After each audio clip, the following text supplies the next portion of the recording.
या मैदानातला सेमी 8 सुटला आणि 8 मध्ये पुन्हा एकदा लढत चालू आहे. कोण होणार 8वा बैलगाडी मालक फायनल पात्र सगळ्यांचाच कळस पणाला. पलीकडे विमान पळतोय, अलीकडे मथुर आणि राजा पळतोय, इकडे शंभू पळतोय, परंतु बाजी मारली मथुर आणि राजानं. हा छूट ड्रायव्हर रेठऱ्याचा. सेमीफायनल 8चा निकाल.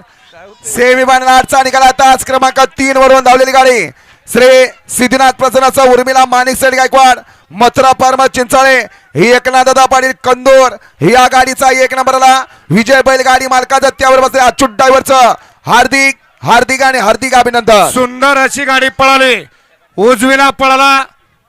ज्या बैलाला खरोखर मालकाला जवा जवा बैल या ठिकाणी घाटावर पळाय तवा तवा मालकाच्या कपाळी गुलाल दिलाय. असा उजवीला पळाला कुमार रणवीर राहुलभाई पाटील अडवली कल्याण यांचा भिंजोरचा बेताज बादशाह 1001 मथुर पळाला. आणि डावीला पळाला हिंद केसरी महाराष्ट्र केसरी नंद्या ग्रुप कंदूर एकनाथ दादा कंदूर आणि सौ उर्मिलाताई माणिकसेठ गायकवाड मथुरा फार्म चिंचाळे यांचा राजा पळाला. सुंदर गाडी फायनलला पात्र गेली. रेटऱ्याचं रन मशीन अच्युत ड्रायव्हर रेटरेकरांनी विजेत्या बैलगाडी मालकाचं अच्युत ड्रायव्हरचं हार्दिक अभिनंदन. गाडी फायनलला पात्र मथुरा आणि राजाची गाडी. गॅप पेंडिंग निकाल तेवढा सेमी 4चा.